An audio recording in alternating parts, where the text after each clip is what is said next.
Saudações a todos e a todas. Eu me chamo Bruno Rodrigues, sou professor da Universidade Federal de Mato Grosso e eu estou aqui mais uma vez para gravar um episódio do projeto Olhares sobre Mato Grosso, Espaços e Tempos. Aos que têm acompanhado o canal de YouTube que criamos, este projeto é uma iniciativa do Instituto de Geografia, História e Documentação da UFMT, o IGHD, com apoio da direção do Instituto. E basicamente a proposta do projeto é gravar aulas e podcasts e disponibilizar gratuitamente no YouTube a todos aqueles que se interessam por história e geografia de Mato Grosso. No primeiro momento, o nosso projeto Olhares sobre o Mato Grosso estará concentrado em temas vinculados ao concurso da Câmara Municipal de Cuiabá, que vai ocorrer agora no ano de 2020. Hoje, especificamente, eu tenho a imensa alegria de receber aqui no nosso projeto a professora doutora Juliana Cristina da Rosa. Professora Juliana, muito obrigado pela sua presença. Aos que não conhecem o trabalho da professora Juliana, ela tem diversos estudos sobre políticas fundiárias e tensões no campo. Isso se relaciona diretamente a um dos pontos do concurso da Câmara Municipal de Cuiabá. A Juliana é graduada em Ciências Sociais, tem mestrado e doutorado na área de História e atualmente está fazendo aí um mestrado em Antropologia Social. Já foi professora da UFMT, da UNEMAT, e tem trabalhos que tratam de conflitos fundiários, conflitos interétnicos, socioambientais, já trabalhou com os povos Chavantes, região do Araguaia. Então, eu tenho absoluta certeza que será aqui uma aula com bastante informação, uma aula muito útil, não só para os que se preparam ao concurso, mas aos que também aí têm a intenção de conhecer um pouco melhor sobre o nosso Mato Grosso e a sua história e geografia. Então, Juliana, obrigado pela tua presença. Eu peço aos que tiverem alguma dúvida, algum comentário a fazer, que possam fazer na parte de comentários do YouTube, uma parte que estará aí disponível, né? A gente tem aí respondido alguns comentários que têm aparecido lá no canal de YouTube, mas você também pode estar enviando um e-mail ao projeto. Na descrição do vídeo eu vou colocar lá o e-mail do projeto, e se você tiver alguma dúvida pontual, é só escrever um e-mail que depois eu repasso à professora Juliana. Sem mais delongas, eu então aqui passo a palavra à nossa convidada, e eu desejo aí todo sucesso na tua explanação, Juliana. Muito obrigado. Eu que agradeço ao professor Bruno e a todos os envolvidos nesse importante projeto de extensão, né? Agradeço o convite e preparei aqui um material bem focado mesmo nessa temática, né? Que é políticas fundiárias e tensões no campo. Contudo, eu terei que fazer em duas partes. Então, hoje, eu estarei abordando um pouquinho sobre as definições do que são políticas fundiárias, algumas legislações anteriores e atuais, né, bem como problematizando a íntima relação dessas políticas fundiárias ou a ausência delas com uma série de conflitos, tensões no campo que envolve o Brasil todo e o Mato Grosso com suas especificidades. Contudo, eu não abordarei nenhum caso específico, sobretudo nessa aula, né? Vou pedir para o professor Bruno ir passando para mim, porque eu vou primeiro abordar o que seriam essas políticas fundiárias, né? São partes do que a gente chama de políticas agrícolas, né? Tem uma relação muito forte com o disciplinamento sobre a terra, o seu uso, né? Essas relações. Eu coloquei aqui, inclusive a título de indicação bibliográfica, um escrito do Ferreira Pinto, né? Curso de Direito Agrário, e ele faz a seguinte indicação e definição. Abre aspas. A política fundiária, por sua vez, difere da política agrícola. É um capítulo da política agrícola. Uma parte especial desta, tendo em vista esse disciplinamento da posse da terra e seu uso adequado. A política fundiária deve visar e promover o acesso à terra daqueles que saibam produzir dentro de uma sistemática moderna, especializada e profissionalizada. Então, é uma definição que vem lá do direito agrário, né, e que está em pleno exercício dessa própria diretriz, né.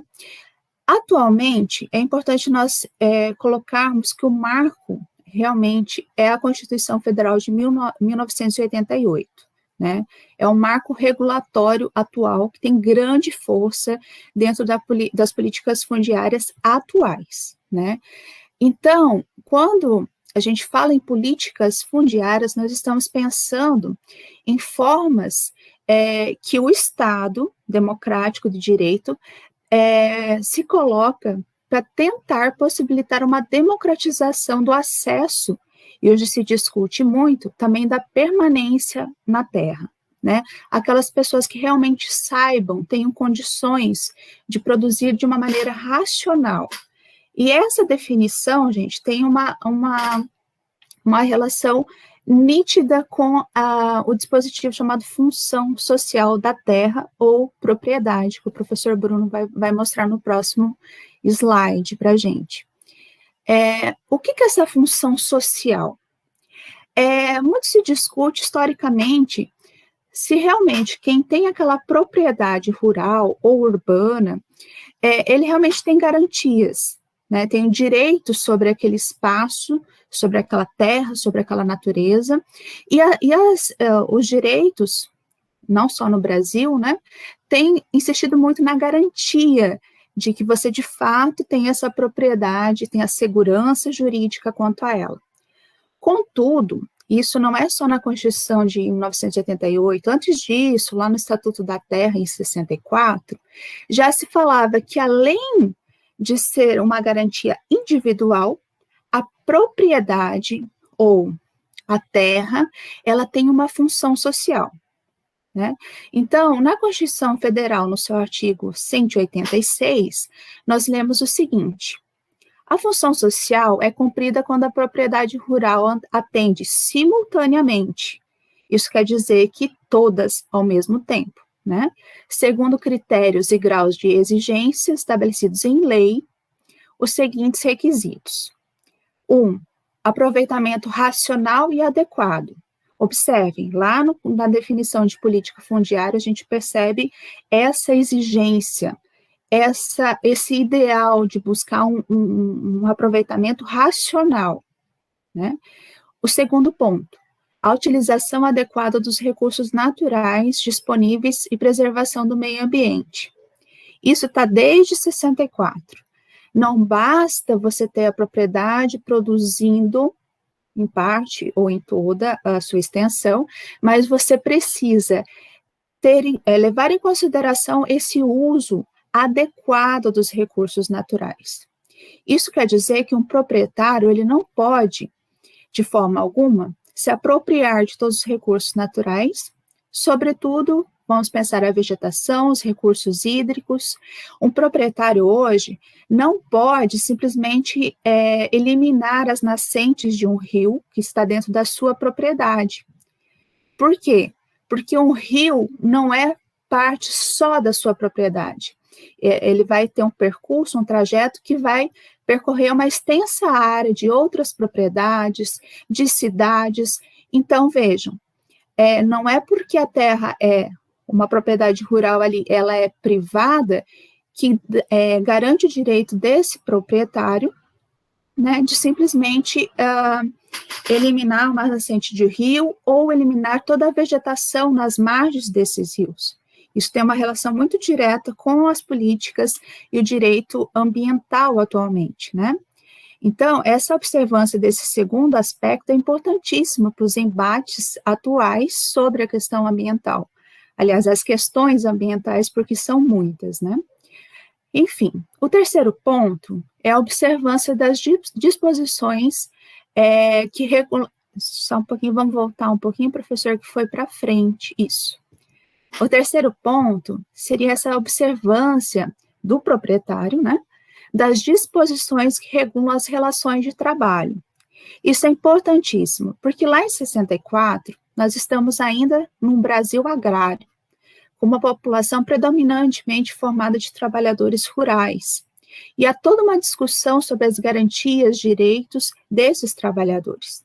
Né? Então, esse terceiro ponto deixa claro a importância de uma propriedade, né, observar de forma efetiva como se dão as relações de trabalho, né, para garantir a dignidade desses trabalhadores, as condições materiais de existência desses trabalhadores. Né? Então, o quarto item reforça e diz o seguinte: a exploração que favoreça o bem-estar dos proprietários, ou seja, do proprietário, de sua família e dos trabalhadores. Né? Então, esse princípio da função social, ele está dentro desses aspectos: uso racional, a garantia de uma produção, e uma produção feita por trabalhadores e pelo proprietário, que tenha uma dignidade no seu dia a dia, na sua própria vida, né? Então, é importante pensar que o princípio da função social, ele está intimamente ligado às políticas fundiárias que vão se desenvolver, sobretudo após o período da redemocratização do Brasil. Mas ele já estava lá em 64, já como resposta a uma série de conflitos, tensões e aos movimentos sociais no campo que haviam se intensificado na primeira metade do século XX. Né? Então, eu só estou trazendo aqui esse princípio, depois nós vamos aprofundar um pouquinho como se dá na prática, né? Para nós visualizarmos algumas questões, algumas tensões, que não estão só no conflito fundiário em si, do acesso à terra, mas também aos grandes debates e controvérsias que nós temos hoje sobre as questões ambientais, sobre as legislações trabalhistas, por exemplo, o trabalho análogo ao escravo, né, que depois disso se ampara na função social para dizer que aquela propriedade que for autuada numa situação em que existem trabalhadores nessa situação mesmo de trabalho análogo a escravo, ela está passível de ser desapropriada, né? Tal qual outros desdobramentos que a gente vê no direito agrário, sobretudo o princípio do poluidor-pagador, enfim, que são assuntos muito atuais e que podem muito bem tá lá entre as questões desse concurso, porque fazem parte da nossa vida, fazem parte ali dessa dinâmica social de produção aqui do Mato Grosso, né? Mas antes disso, eu quero retomar mais umas questões. O professor Bruno vai passar o próximo slide, que nos mostra aqui quem são esses envolvidos nas atuais políticas fundiárias, né? Então, além dos próprios da União, dos estados, municípios, os proprietários, aqueles que não têm a propriedade, estão na condição de poceiros, empresários, e aqueles outros agentes enquadrados como clientela de reforma agrária, conforme os critérios do INCRA, existem também outros, que nós vemos constantemente envolvidos em debates, em movimentos sociais, e aqui eu cito um parágrafo todo de um livro, Política Fundiária no Ordenamento Jurídico Agrário, e aí depois, se vocês quiserem dar uma olhada nas legislações, desses tópicos de legislação, vocês dão uma pausa no vídeo e consultem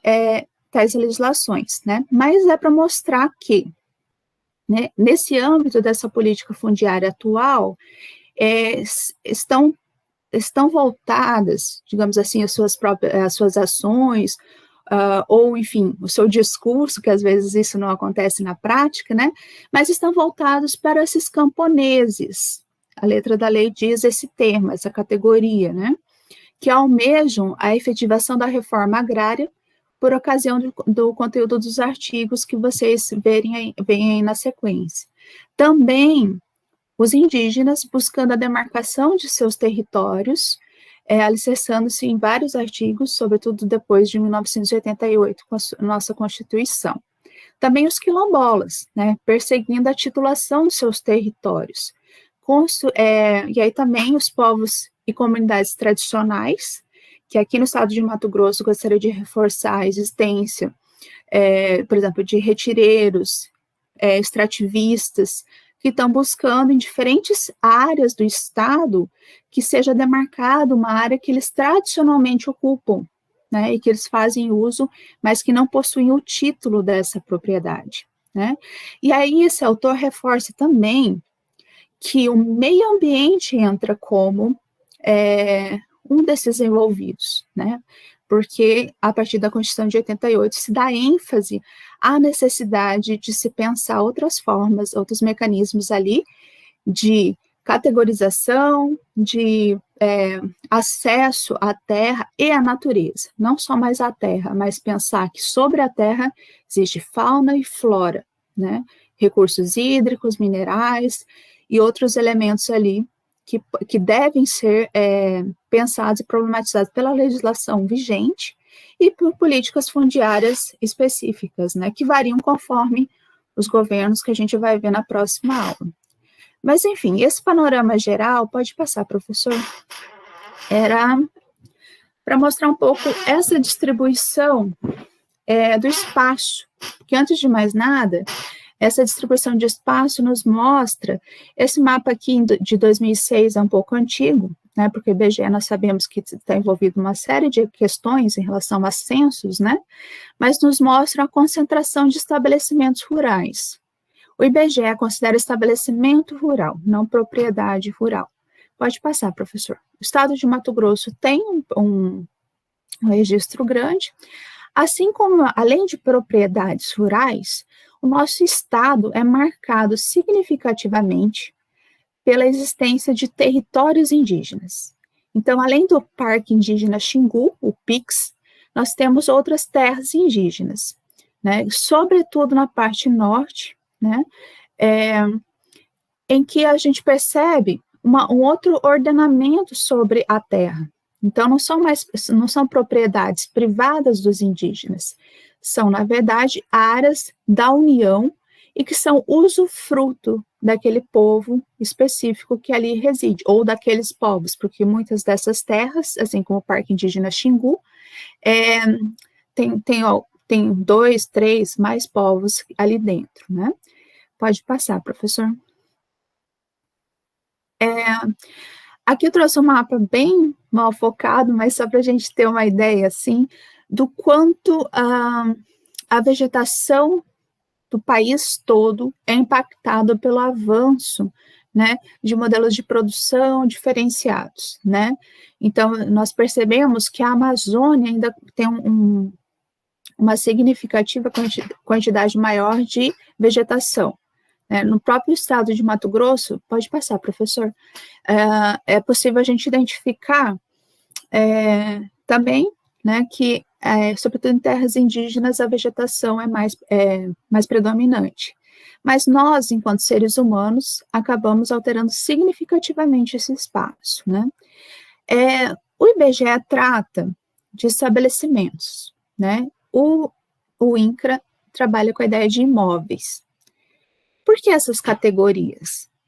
Porque nem sempre aquelas que ocupam a terra ou que produzem nela têm o título de propriedade privada. Aí mais para frente a gente vai discutir um pouquinho alguns elementos históricos desse processo. O que nós temos na realidade hoje, né? Nem todo esse espaço é de propriedade privada. Nós temos as terras da União, que são as terras indígenas, unidade de conservação, reservas de desenvolvimento sustentáveis, eu não coloquei ali, mas tem as comunidades remanescentes quilombo, né? E aí terras da União que foram ocupadas, né, e não são registradas, então são consideradas posse, terras que eram de Seis Marias ocupadas e também não registradas, que também está na condição de posse, enfim. E aí vem as propriedades ocupadas por terceiros, que aí sim é passível de uso capião, áreas em parte com litígios, sobreposição de títulos, isso acontece bastante no Mato Grosso, e as propriedades também com título falso na origem, que são consideradas terras griladas, ou grilo, depende da região, né?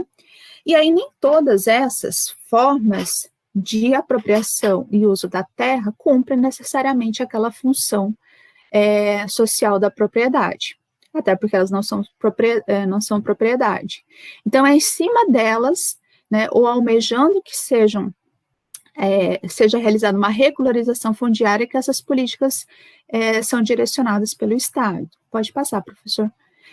Eu vou passar aqui rapidamente, só para indicar para vocês, isso aqui não dá para ler muito bem, mas depois, se vocês quiserem dar uma pausa no vídeo, vocês vão perceber que o acervo fundiário do Brasil, tanto nos dados do INCRA, que estão de 2020, pode passar, professor, quanto os dados do IBGE, né, pode passar também, professor, eles mostram uma concentração fundiária, né?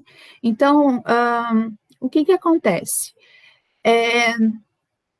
Pode passar também esse, professor, depois vocês podem ler com mais calma, esses são os dados do Censo Agro de 2017, né, que é o mais recente ali, mas que trazem as pessoas ocupadas, como que cultiva, enfim, e também a escala ali de apropriação dessas terras, né, enquanto estabelecimento ou enquanto imóvel, conforme os dois censos, né, diferenciados.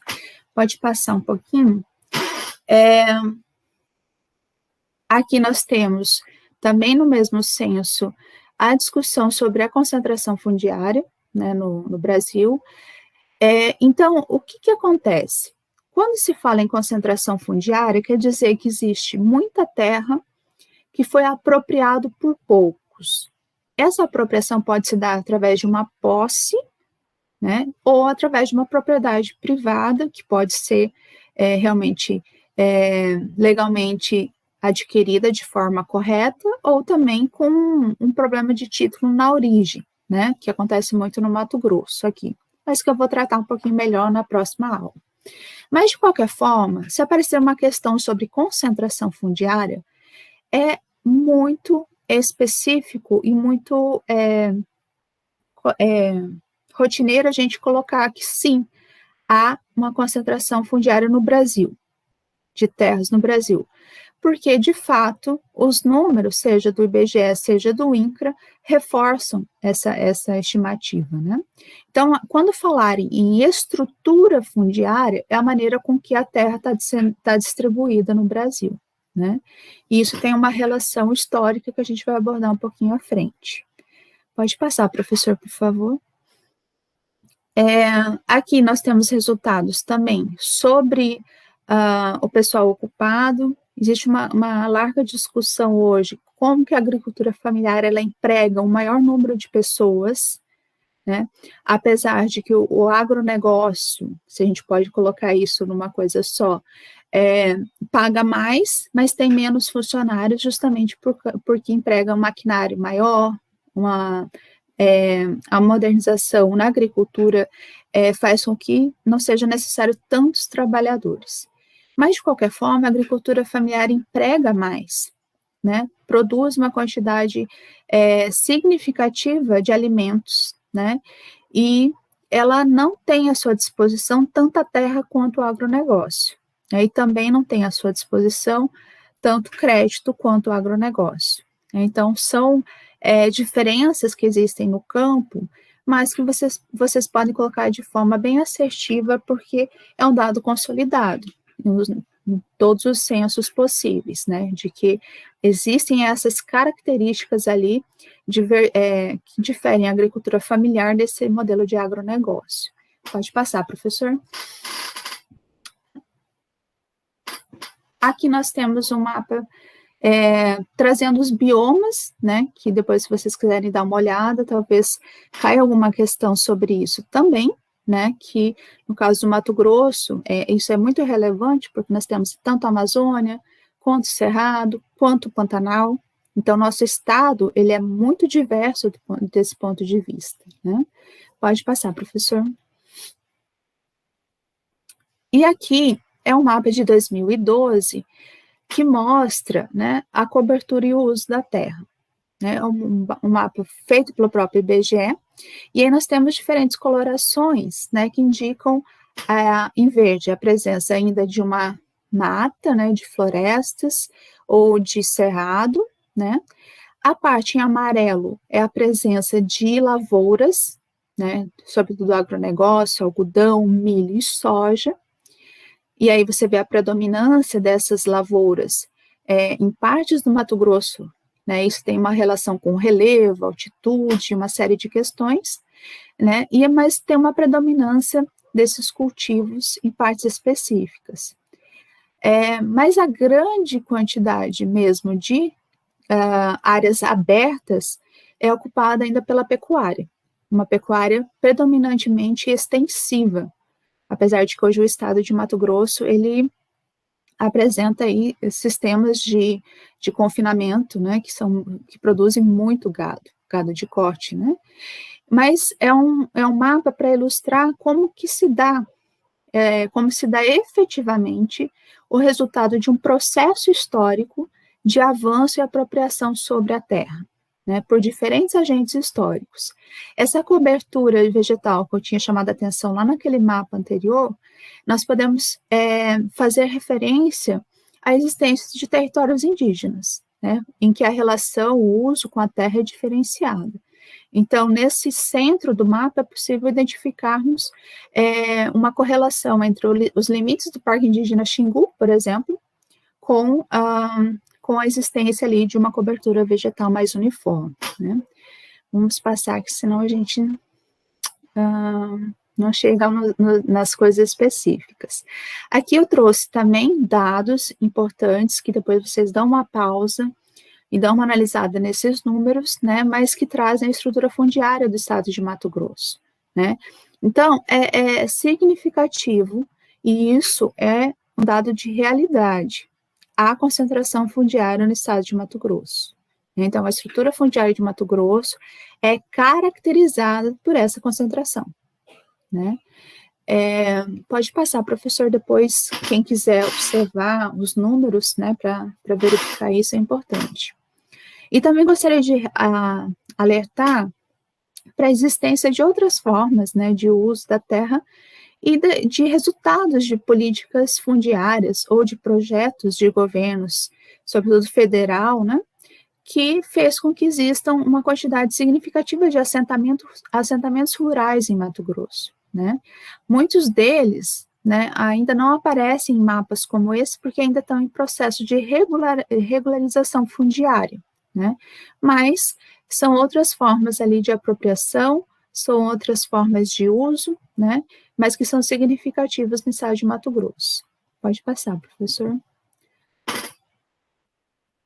Bom, aqui eu trouxe alguns dados ainda sobre produção, que eu não vou falar para vocês, eu gostaria que vocês depois dessem uma olhada. Isso tudo tem uma relação íntima com a estrutura e com a dinâmica, o perfil, né, de produção aqui do estado de Mato Grosso. Então, vocês podem dar uma olhada depois, porque o IBGE traz também números específicos sobre os estabelecimentos agropecuários. Ali nós temos o percentual desses estabelecimentos por municípios, enfim, tem alguns dados importantes que vocês podem dar uma olhada, até prefixando alguns conteúdos, né? Às vezes a imagem faz com que a gente lembre na hora que está fazendo o concurso, lembre daquela imagem e você consiga um gatilho aí para lembrar do conceito, daquela categoria, ou mesmo até de uma legislação específica, né? Pode passar, professor, por favor. E aqui os principais produtos agrícolas, que é dentro da mesma lógica. Pode passar, professor? Eu não vou me adentrar, pode passar esse também, que é sobre soja e tudo mais.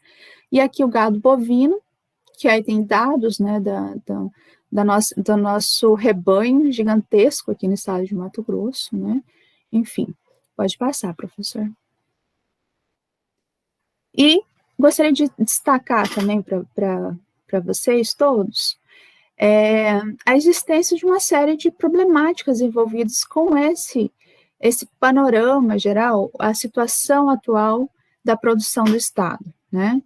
Existem debates, controvérsias envolvendo o impacto ambiental dessa produção, né? Aqui eu trouxe um exemplo de um artigo que teve uma circulação muito grande ano passado e que vincula, né, o desmatamento a algumas propriedades ligadas ao agronegócio, né? Então, é só um exemplo para mostrar as controvérsias existentes sobre essa temática. E aí não caiam na armadilha de ficarem pensando em dar opiniões, o que vocês acham sobre o assunto, né?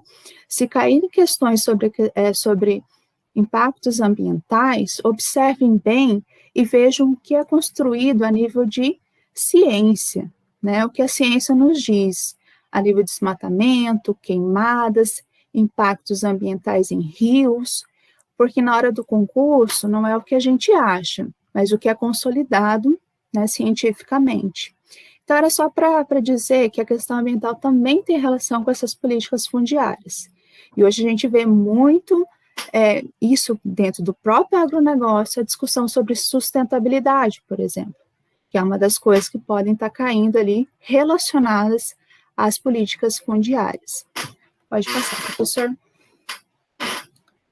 Enfim, esse panorama todo, né, era para lembrar, assim, como essas políticas têm uma relação direta com tensões e disputas que a gente vê muito em noticiários, por exemplo, inclusive a nível de Mato Grosso, né? Por quê? Porque as políticas fundiárias, elas têm relação íntima com a sociedade, com a política, com os movimentos sociais, com projetos de poder, projetos políticos dos mais variados governos. Então, hoje eu apresentei para vocês como que essas políticas fundiárias, elas estão dadas a nível de legislação, e quais são os diálogos possíveis de se pensar essas políticas fundiárias.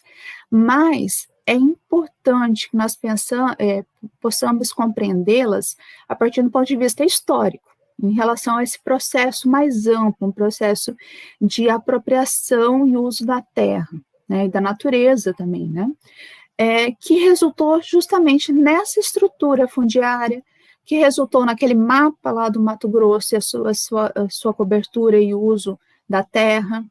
Então, o que é dado hoje, ele foi sendo social e historicamente construído ao longo do tempo. E esse processo, ele é permeado de uma forma muito significativa por tensões e conflitos, né? Pode passar, professor. Aqui, eu retomo isso, né, com uma frase importante que está num livro chamado Agência Nacional de Políticas Fundiárias.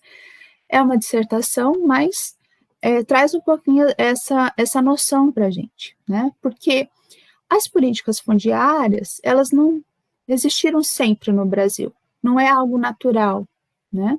Então, ela fala o seguinte: o surgimento da política fundiária se insere na temática do desenvolvimento rural, integrado e sustentado, como um conjunto de ações que permeiam os conflitos e as tensões sociais no campo, dentro do contexto de ações preocupadas com o desenvolvimento da produção, de um bem-estar social com vistas a manter o crescimento econômico constante, ligado direta ou indiretamente à exploração e utilização dos recursos naturais nos diversos ramos de sua atividade agropecuária, né?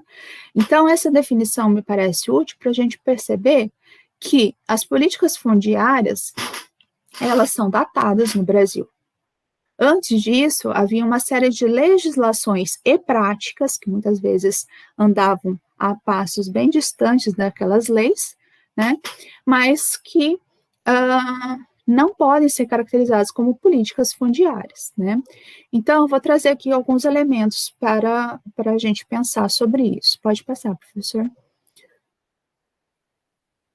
Eu recomendo a leitura desse artigo da Martins, que traz uma discussão sobre esses marcos regulatórios, sobre a apropriação da terra, antes mesmo de políticas fundiárias específicas, que a gente pode colocar ali, sobretudo após o processo de redemocratização do país, né? Então, nós temos que lembrar, e se cair isso numa questão da prova, de que essas terras, de onde seria formado esse amplo território chamado Brasil, era uma área, uma extensão de terras ocupadas por indígenas, diferentes povos, com diferentes territórios, disputando entre si esses espaços, o uso da natureza, né? Então, ocorreu essa tentativa primeiro, né, naquele momento de colonização inicial, de se estabelecer o domínio de Portugal através das capitanias hereditárias. O professor passa o próximo slide, que tem aquele mapinha que todo mundo já viu naquela aula de história, que é o mapinha clássico, né, aquele roteiro, que eles não sabiam nem muito bem como eram essas terras do Brasil, que viria a ser o Brasil, conheciam um pouco do litoral, né, e a partir disso que se fez aqueles tratados, Tordesilhas, enfim, mas essas terras eram ocupadas por indígenas, né, então a colonização de Portugal, ela se faz a partir do litoral, né, então se coloca essa ideia de grandes capitanias hereditárias, mas que na prática, nenhum dos donatários tinham condições de produzir em todas essas terras, né, eram dimensões inimagináveis, né, então é muito complicado, mas só para lembrar, é um gatilho, uma imagem para a gente lembrar de como que a colonização, ela não se faz de uma maneira rápida, uma maneira uniforme por todo o território do que viria a ser o Brasil. E nisso o Mato Grosso está lá, do lado, inclusive, dos castelhanos, né, do suposto domínio dos castelhanos, que também demorou para se efetivar e gerou uma série de questões ali que não vou poder adentrar. Pode passar, professor.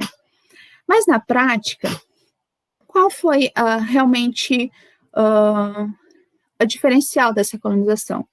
Foi essa possibilidade, né, de fazer uma apropriação da terra, né, através do que foi estabelecido na Carta Foral de 1531, que seria um regime de seis-marias, que perdurou até 1850.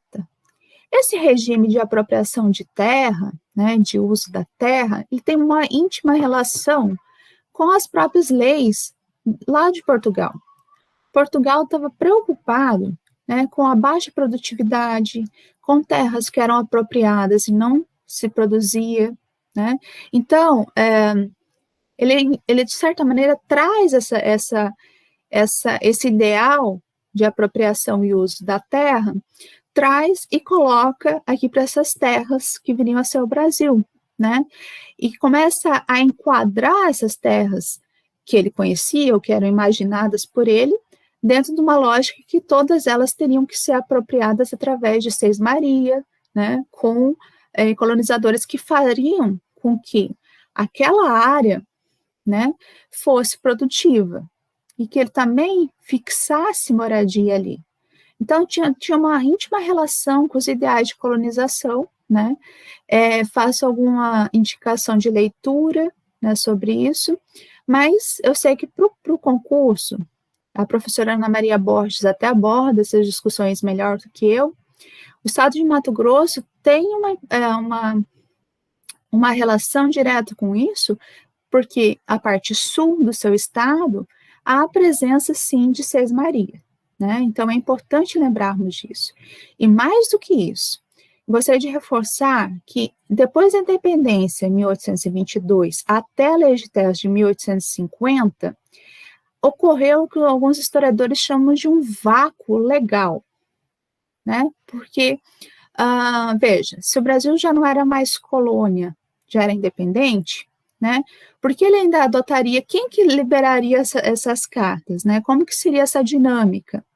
Foi esse período em que muitos se aproveitaram para tomar posse ou para falsificar cartas de seis-maria e se apropriaram de extensões gigantescas, né, de áreas que futuramente, por vezes, se tornaram latifúndios, né?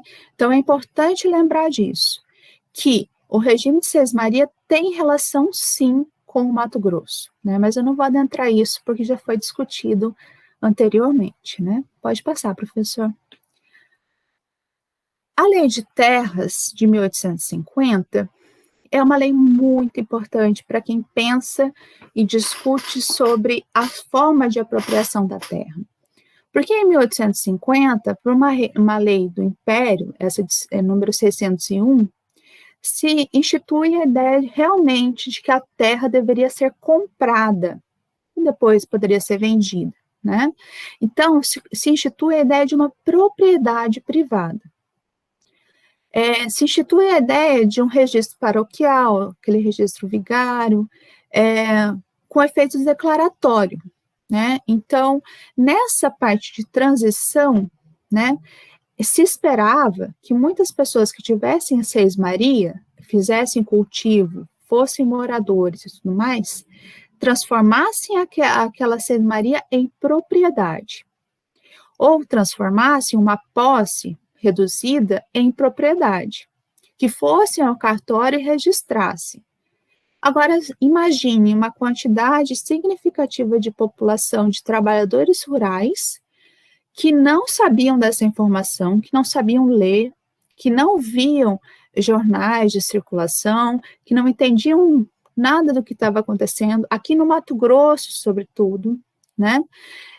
Como que essas pessoas iriam adivinhar que precisavam regularizar, transformar a sua área de posse ou de Seis Maria em propriedade privada? Muitas pessoas não fizeram isso. Vou fazer uma provocação de fazer um exercício de conversa com familiares, vizinhos, pessoas mais velhas, que vão dizer que seus pais ou avós acabaram tendo suas terras expropriadas, sobretudo a partir de 1950, ou seja, 100 anos depois, porque eles nunca pegaram o título da terra. E aí, de repente, vem alguém e diz que é dono, apresenta o título. Então, aquela pessoa foi expropriada da sua terra. E essa expropriação, que é um fenômeno que se estende no Mato Grosso no século seguinte, tem relação com isso, né? É uma íntima relação com isso, né? O foco dessas leis, da lei de terras, eram as terras devolutas, né? O foco era pensar num regramento sobre o reconhecimento dessas propriedades, né? Dessas cartas de Seis Marias, e também as posses, que tinham uma comprovação de cultivo.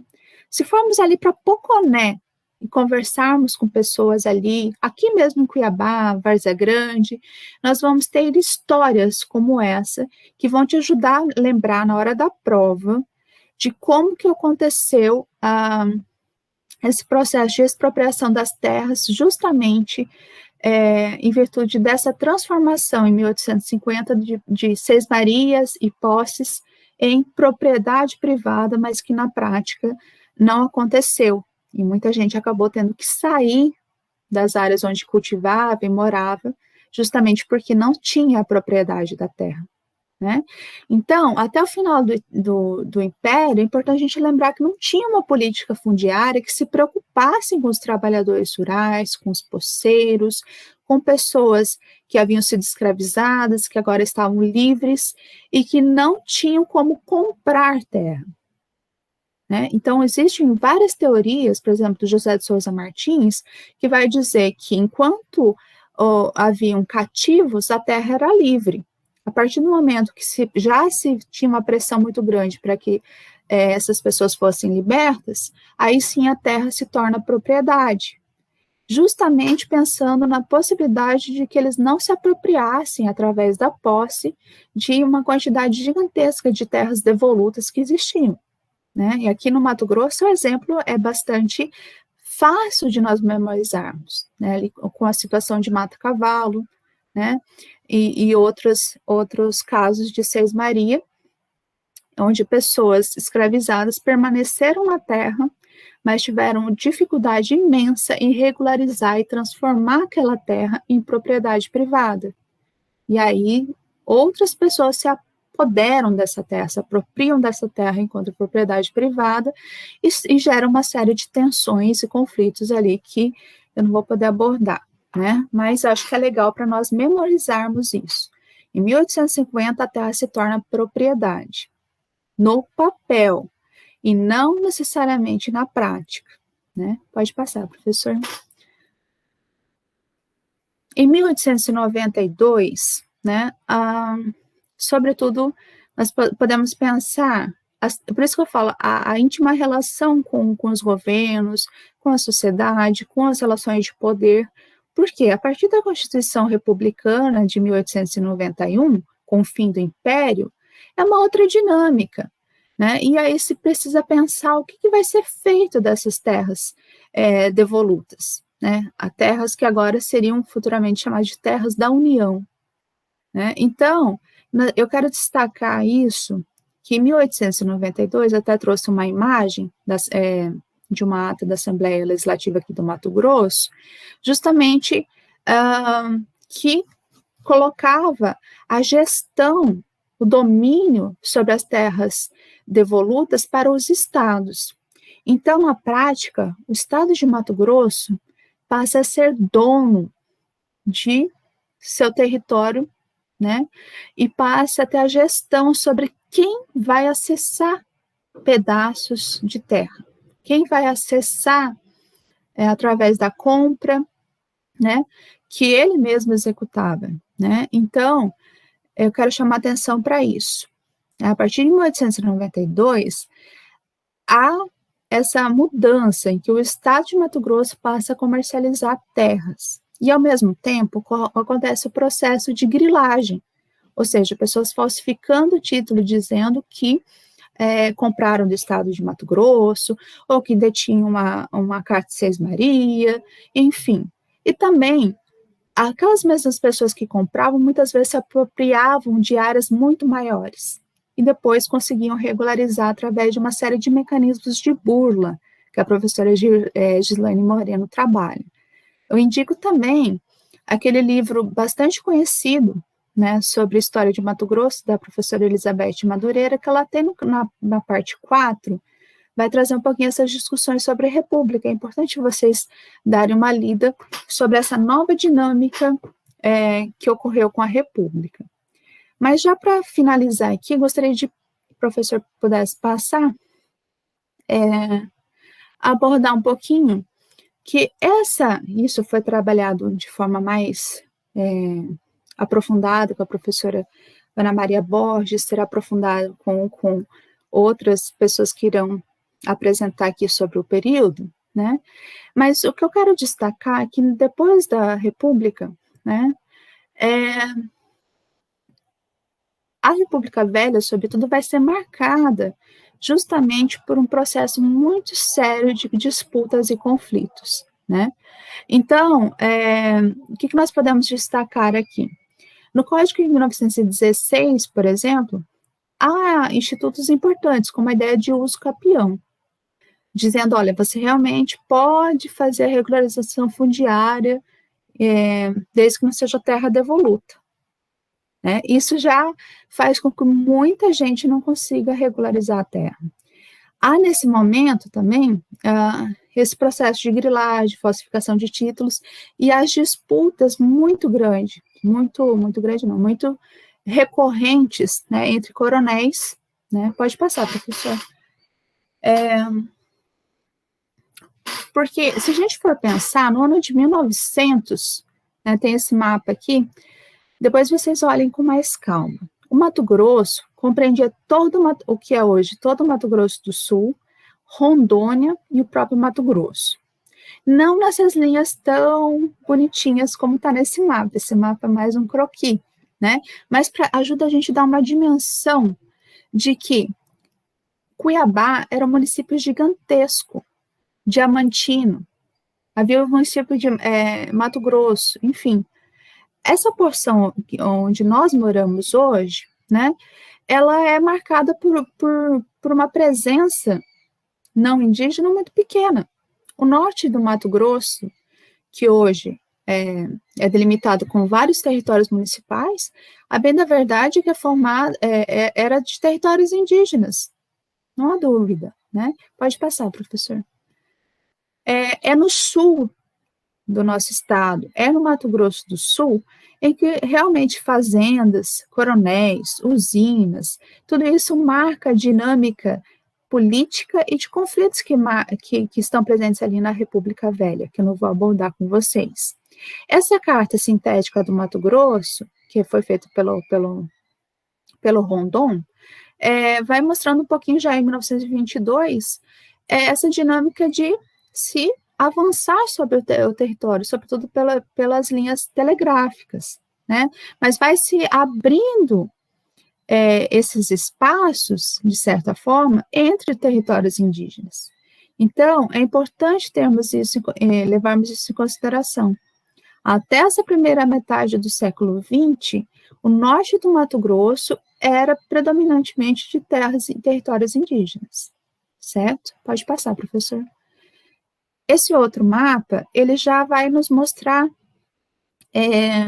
justamente isso, a presença significativa de municípios ao sul, que hoje seria Mato Grosso do Sul, nessa parte mais antiga de ocupação que está ao sul do nosso estado, Cuiabá, enfim, e ao norte, né, veja, os municípios de Cuiabá era gigantesco, Barra do Garças compreendia o que hoje estão 16 a 20 municípios, era só o município de Barra do Garça, enfim, esses mapas é para mostrar como esse processo de ocupação, ele demora, se é que era desejável, né, mas esse processo de ocupação do não índio, ele demora a acontecer. Então, o estado de Mato Grosso é marcado por isso, né. Pode passar, professor. Então, esse panorama todo era para mostrar justamente que Mato Grosso está dentro dessa lógica de uma ocupação mais antiga, ainda com Seis Marias aqui no sul, no estado atual, e no norte, áreas ainda com territórios indígenas, né? Então, eu gostaria de chamar a atenção para um outro elemento importante que pode cair na prova, que a questão agrária, essa categoria questão agrária, é algo que vem à tona, sobretudo na década de 40 e 50 do século passado. O que quer dizer essa questão agrária? É um embate que existia em diferentes grupos políticos sobre o que fazer com esse mundo rural. Nós tínhamos uma população predominantemente rural. Então, mais de 80% na década de 50 morava nas áreas rurais. Hoje isso está o inverso. Então, uma grande população morando nas áreas rurais, nas zonas rurais, né? A existência, isso não é opinião, isso é constatação, de latifúndios improdutivos, então grandes extensões com mais de 50 mil hectares apropriados por poucos, né? Essas pessoas não conseguiam produzir em toda a área, ou seja, não cumpria a sua função, né? E se começa a discutir a necessidade de uma reforma agrária. Lembrando que reforma agrária era um ideal que era discutido por liberais, por comunistas, por anarquistas. A ideia de se pensar em como distribuir de maneira mais igualitária a terra, para que de fato ocorresse a produção, né? No recenseamento da década de 50, né, vai ser constatado que 9% do número de estabelecimentos já detinham 75% das áreas ocupadas. Isso é concentração fundiária, né? Em contrapartida, 85% dos estabelecimentos ocupavam 17% da área total.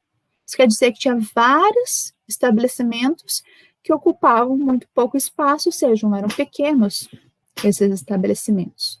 Então, se começa na década de 40 e 50, discutir de maneira muito enfática e diante de uma série de movimentos no Brasil todo, né, exigindo que a terra fosse melhor distribuída, se passa a discutir essas questões, sobretudo a ideia da necessidade de uma reforma agrária, né.